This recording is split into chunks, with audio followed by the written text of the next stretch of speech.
Avec l'entraîneur de Monaco, Philippe Clément, est dans Rotten sans flamme. Bonsoir Philippe. Bonsoir Jérôme. Bon, comment vous allez? Ouais, bien. C'était une période avec beaucoup de matchs. Maintenant, nous sommes dans cette trêve. C'est un peu spécial aujourd'hui. C'était plus calme. Vous êtes quand même bien remis en selle là, sur le championnat. Vous avez recollé un peu aux équipes de tête avec la 3e victoire de suite en championnat.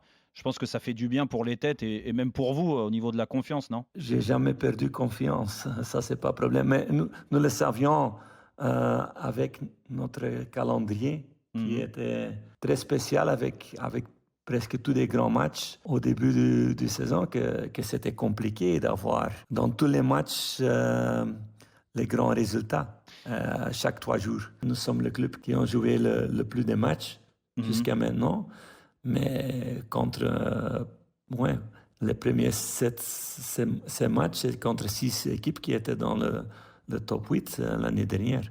C'est aussi compliqué à cause de ça. Mais malgré tout, vous restez un petit peu déçu certainement du début de saison à domicile, je parle, hein, parce qu'il y a eu quand même beaucoup de points perdus depuis le début de championnat. Et c'est aussi 3 matchs à domicile qui étaient des cartons rouges. Et Oui.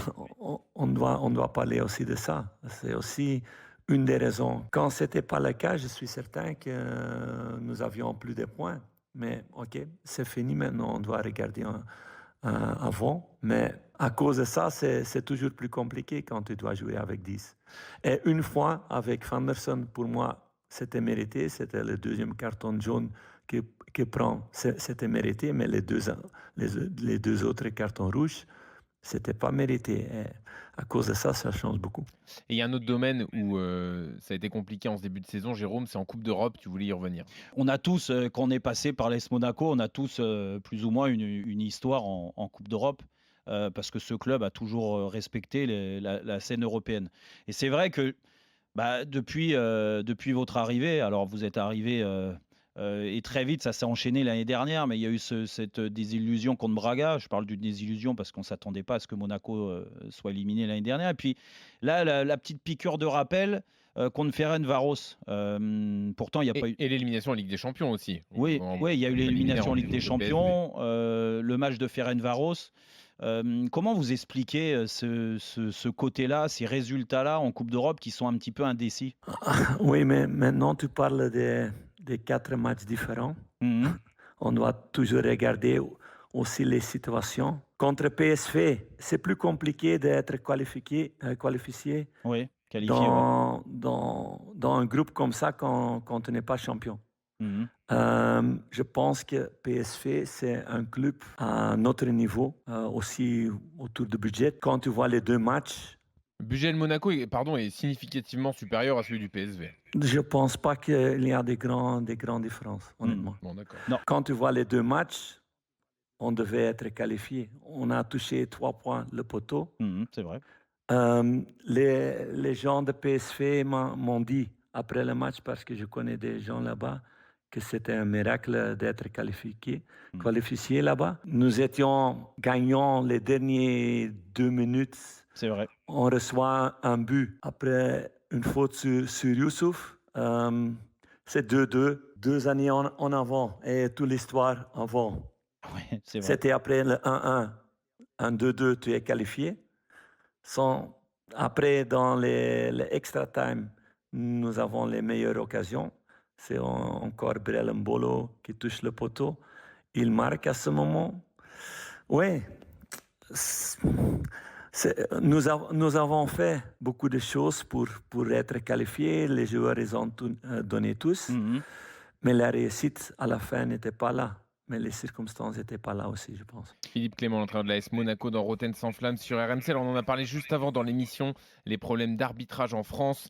Vous en avez parfois bénéficié, mais surtout été victime depuis le début de saison. Est-ce que selon vous, on a un problème avec l'arbitrage en France? Non, on ne peut pas dire comme ça parce que c'est trop facile. Je pense que le boulot d'arbitre devient de plus en plus difficile que 10 ou 20 années passées.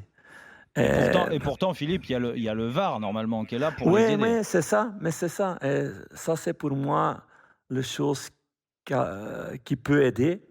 Et pour moi, pour le moment, il y a, et c'est pas seulement en France, c'était en Belgique. j'ai vu aussi dans des autres pays.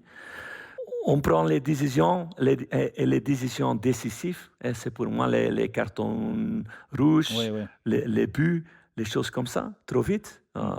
Nous avons le VAR maintenant, c'est beaucoup mieux quand il n'y a pas une chose Très clair sur 100, le terrain. 200 Ouais, ouais. ou 200% clair, Mhm. d'attendre et de parler à ce moment avec tes collègues.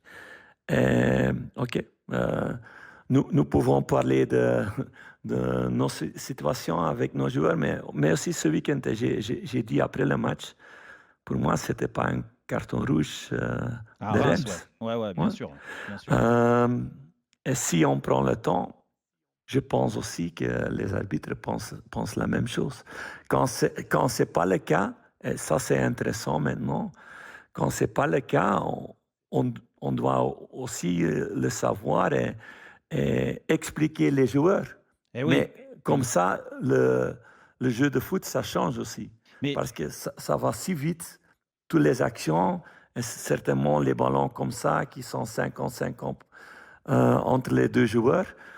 Quand tu es un milliseconde trop tard, tu peux toucher quelqu'un sans avec l'intention de faire ça.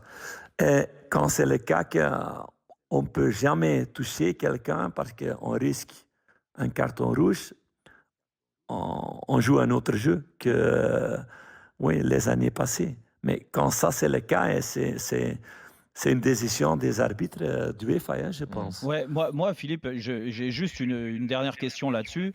Moi, je reproche, et depuis des années, et même quand je jouais, qu'il n'y ait pas assez d'échanges entre les arbitres et les joueurs, entre les arbitres et les entraîneurs, entre les arbitres et les dirigeants. Vous, aujourd'hui, vous découvrez depuis maintenant un peu moins d'un an le football français. Est-ce que vous pensez que ce dialogue-là, il existe? Est-ce que vous échangez quelquefois avec le corps arbitral avant et après les matchs?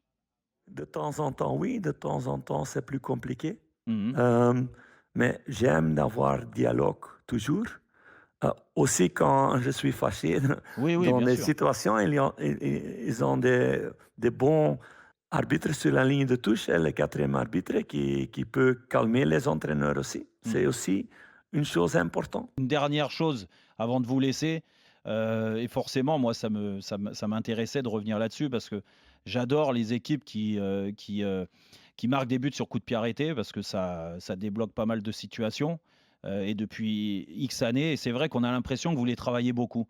Vous me le confirmez?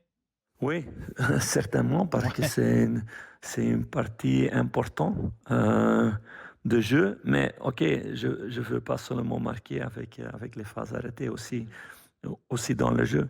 Oui, bien sûr. On essaie d'entraîner toutes les choses. Dans les semaines quand on joue chaque 3 jours, c'est beaucoup plus compliqué.